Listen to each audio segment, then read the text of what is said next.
Isang umaga, medyo puyat nga pala kami ni Kappa Girl. Kaya ngayon pala kami matutulog. Tapos napansin ko na parang hindi pa pakala si Kappa Girl. Bakit kaya? Hindi ako makatulog, Tito Dugs. Bakit naman di ka makatulog? Ano yung problema? Tito Dugs, kasi ikaw may stuffed toy, ako wala. Gusto mo rin ng stop toy? Oo. Tito Dugs, yung gusto kong stuffed toy, capybara. Pag meron akong capybara, makakatulog ako. At syempre dahil mabait akong tito at honor naman si Kappa Girl, bumili ako ng Capybara stop toy. Kaya naman tara, unboxing na natin.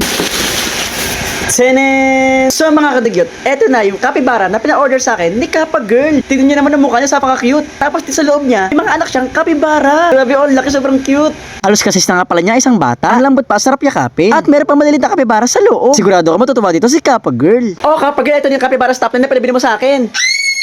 Pagkabigay ko nga kay Kappa Girl, talaga niyakap niya agad. At itinuro ko na meron 2 surprise sa loob. At eto nga, surprise natin niyang buksan. Habang kinukuha niya yung mga baby capybara, ay talagang sobrang saya niya. Siguro itong mga maliliit na kapibara ay anak nitong malaking kapibara. Ngayon ko lang na-realize ito pala kapibara na meron kami ay si Mami Kapibara. At yung maliliit naman yung mga baby kapibara. Tito Dugs, buntis pala siya, anak niyo itong mga capybara. Mas nagustuhan nga ni Kappa Girl itong mga baby kapibara. Ayan o, ang dami kasi 6 na piraso. Kaya naman talaga sobrang yakap niya at sabi niya ito daw ang katabi niya sa pagtulog. Tito Dugs, sa ina yung malaking capybara, sa akin na lang itong maliliit. Okay, Tito Dugs, tulog na tayo. Sigurado ako, magiging masarap ang tulog ko. Okay Kappa Girl, good night, patulog ka na. Sige, ang sarap talaga ng tulog ko. So ito nga, tutulog na kami. So yun lang muna. Thanks for watching. Bye-bye! Grabe mga kadugyo. Bigla nga pala lumapit sa akin si Kappa Girl at meron siyang sinabi. Oh, Kappa Girl, bakit?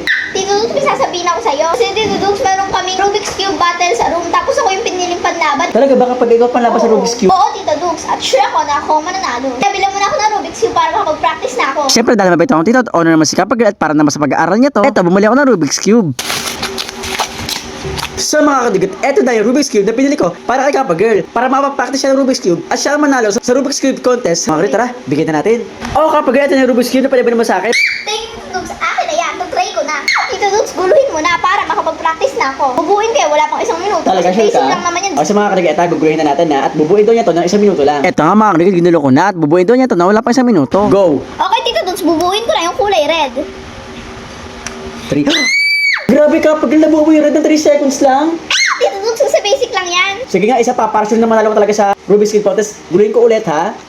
Okay, ayan. Gusto ko buuin mo ay kulay yellow. 2, 3, go. 2 seconds lang, nabuo mo na agad. Tito Dugs, sandali lang naman yan eh. Sige, last talaga para maniwala talaga ako. Sige. Gugulin ko ulit, ha? Ayan. Gulin ko ulit.